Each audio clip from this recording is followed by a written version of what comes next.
महाराष्ट्र लोक news channel.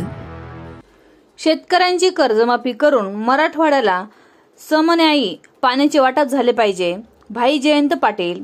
मराठवाड्यात नवीन युवकांना काम करण्याची संधी मिळणार। उपसंपादक योगेश पाटील निकम।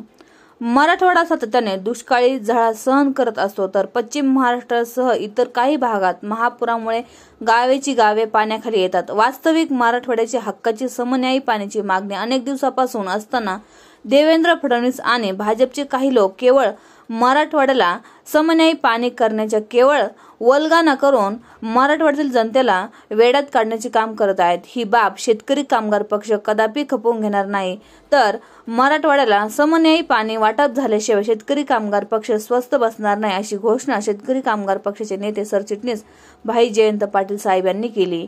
पक्ष बांधणी संदर्भात नवीन चेहऱ्यांना संधी देणार असल्याचे वक्तव्य जयंत पाटील यांनी बोलून दाखवले। मेळाव्याच्या अध्यक्षस्थानी ज्येष्ठ नेते प्राध्यापक S.V. जाधव होते। कार्यक्रमाला प्रमुख उपस्थिती म्हणून पक्षाचे सहचिटणीस भाई बाबासाहेब देवकर, महिला आघाडीचे ॲडव्होकेट मानसी म्हात्रे, भाई बाबूरावजी लागारे, चित्रलेखा गोळेगावकर, नारायण गोले पाटील, भाई उदय गवारे, विष्णुपंत घोलप, ॲडव्होकेट गोविंद डुमने, बाळासाहेब धस यांनी मनोगत व्यक्त केले। यावेळी तुषार गोळेगावकर, किरण खपले, अमोल दीक्षित, उत्तम अमृतराव, सुशील सोमवंशी, राजाराम रसाळ, आसद बलखी, शिवाजी सुरवशे, राजू सुरनर यांची उपस्थिती होती। कार्यक्रमाचे प्रास्ताविक मेळावा समन्वयक भाई मोहन गुंड यांनी केले।